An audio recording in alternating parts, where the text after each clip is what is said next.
ଜୟ ଜଗନ୍ନାଥ ସାଙ୍ଗମାନେ। ଆଜି ସକାଳେ ଗାଧେଇକି ଆସି ସାରିଲା ପରେ ମୋତେ ମୁଁ ତ ବେମାରିଆ ଲୋକ।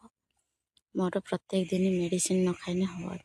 ଥଣ୍ଡା ଆଣେ, ମୋର ଇସନଫୁଲିଆ ରହିଛି, ଆଣେ ଥାଇରଏଡ଼୍ ରହିଛି। ମୋର ପ୍ରତ୍ୟେକ ଦିନ ମେଡ଼ିସିନ ଦରକାର।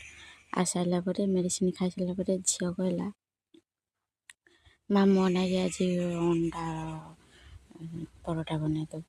ଅଣ୍ଡା ପରଟା ବନେଇମେ କେମିତି? ଆଉ ସଙ୍ଗେ ସଙ୍ଗେ ଏଣେ ଟ୍ୟୁସନ୍ ଯିବ ଖାଇସାରିନେ, ତା ଅଟା ସେମିତି ସେ ଅଟା ଦଳି ରଖିଦେଇ ଯାଇଥିଲେ ଗାଧୋଇବା ପାଇଁ।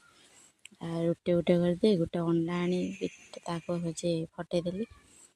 ଫଟେଇକି ତାକୁ ସେଇ ରୁଟି ଦିହର ଆମଲେଟ୍ କରିଦେଇ ତାକୁ ରୋଲ୍ ବନେଇକି ଦେଇଦେମି, ଖାଇଦେଇକି ଯିବ। ଆଉ ଅଣ୍ଡା ପରଟା ସଙ୍ଗେ ସଙ୍ଗେ କରିହେବନି। ଆଉ ସେଇଥିପାଇଁ ତାକୁ କ'ଣ କଲେ, ଗୋଟେ ଅଣ୍ଡା ଆଣିକି ତାକୁ ଲୁଣ ହଳଦୀ ଲଙ୍କା ପକାଇ ଦେଇକି ପିଆଜ ପକାଇନେ, ସେ ଗୋଟେ ପିଲା ପିଆଜ ପକାଇନେ ଖାଇବନି, ପୋଟଳ ଖାଇବନି, ସବୁ ବାଛିବ।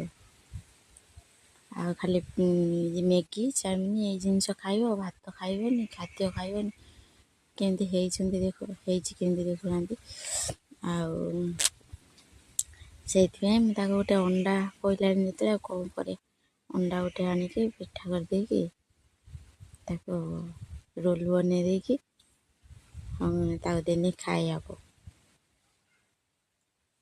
ସେ ଏଣେ ଅତରାସି ହେଲାଣି, ଜଲ୍ଦି ମାମା ଦେବୁନୁ, କେତେ ସମୟ ତୋତେ ଲାଗୁଛି କି ବନେଇବା ପାଇଁ। ତାପରେ ମୁଁ ଟିକେ ଚୁଲିରେ ମୋତେ ବନେଇବା ପାଇଁ ଭଲ ଲାଗେ। ମୁଁ ଚୁଲିରେ ସବୁବେଳେ ରୋଷେଇ କରେ। ଆଉ ଚୁଲିରେ ଟିକେ କଲାବେଳକୁ ଟିକେ ଡେରି ହେଇଯାଉଛି। ଆଉ ସେଇଥିପାଇଁ ଏଣେ ଜାଳ ପକାଇ ଦେଉଛି ଜୁଲମର, କହୁଛି ଜଲ୍ଦି ଜଲ୍ଦି ହେଇଯିବ। ଜାଳ କାଢ଼ି ପକା, ପୋଡ଼ିଯିବ। ଅଣ୍ଡାଟା ପକାଇ ଦେଇକି କହୁଛି ଏମିତି ସବୁ ବନାନ୍ତି ନା କ'ଣ, ତୁ ବନାଉଛୁ ମୋତେ ବନେଇକି ଏମିତି ଦେଉଛୁ। ଆଉ ତୁ ଅତରାସି କହିଲୁ, ଆଉ ମୁଁ କିଛି ସହ୍ୟ କରିନି, କେମିତି ବନେଇକି।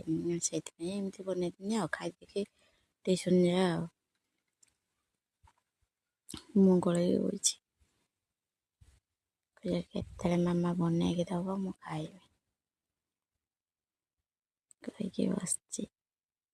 ଆଉ ମୁଁ ତାକୁ ସେଇଟା ବନେଇକି ଦେଇକି ଏଣେ ସକାଳେ ରୋଷେଇ କରିବା ପାଇଁ ତାରି ଭିତରେ ଏଣେ ସଜ ଚାଲିଛି।